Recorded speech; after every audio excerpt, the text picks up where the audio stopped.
Corey, I'm so glad that nowadays we don't have to make an old covenant like Abram did back in that time. That would be horrible. Yeah, that sounded pretty gruesome. The crazy thing is that if you broke that covenant, what happened to that animal could happen to you.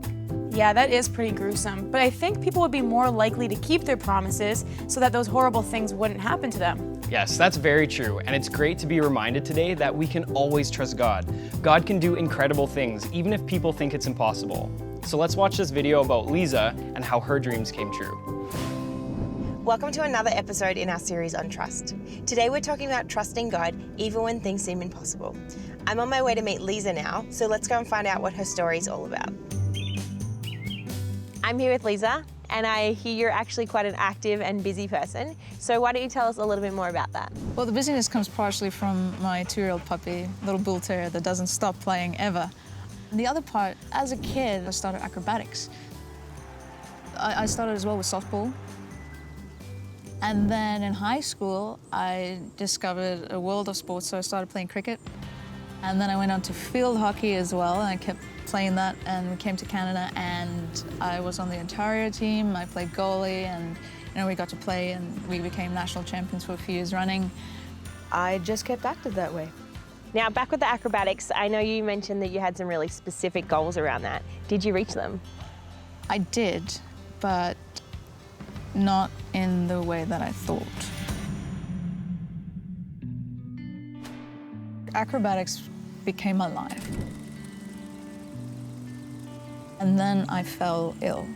Over a very short period of time, I started developing these incredible back spasms, shoulders, neck, overwhelming fatigue, and just constant pain. Whether I was moving or not, I was in pain.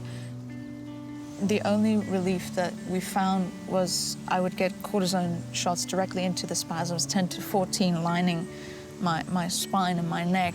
And that in itself was painful, but as an 11-year-old kid, I was begging for these cortisone shots. And I understand that the doctor said you may end up in a wheelchair. Yeah, but I believed that God wouldn't give me this talent and then allow me to fall into this pit of nothingness. I believed that God would let me dance and do my acrobatics again. By the grace of God, I was able to do another provincials competition, and I qualified for nationals. That's when the illness just hit really hard. I could still do the splits, but my back, I couldn't do handstands or any of the tricks on the hands. I couldn't fold up into the small little contortionist balls that I had to. And at that level, there's no way you can compete without being able to do the other tricks. Time started running out. I couldn't train. I was in so much pain, and time came to where it was the day before. I still wasn't able to train. I had that moment of doubt of, should I withdraw? With my parents, they said, no, we're gonna pray. We're going to trust God. And the morning of the nationals, I woke up as supple as can be. I was able to do the strength tricks, the contortionists. I was able to do the splits. I was able to do everything as if I wasn't sick. That's incredible. But Lisa, were you fully healed from that day onwards? No, not from that day. It took a bit of time, and even though doctors said there's no cure for this, God did heal me fully and completely. I was able to go back to high school, and suddenly I wanted to do everything. I even started rock climbing. I just grabbed life with both hands.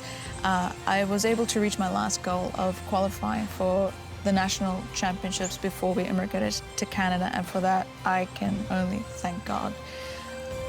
And today, I have the privilege of looking back at the medals that I got provincially, nationally, for acrobatics, for field hockey, and I know that I don't have any bragging rights to this.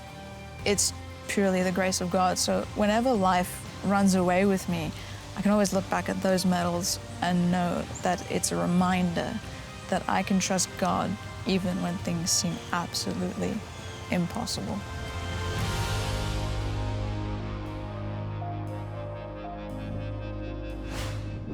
Whoa, did you see those moves that Lisa could do? I can't believe she could roll up into a ball with her bum on her head like that. That in itself seemed impossible. Yeah, that looked crazy. And to think that she could do that all after being sick. God completely answered her prayers. I agree, and you know what stands out to me even more? The fact that she trusted God, even when she felt like time might be running out. And we saw that with Abram, right?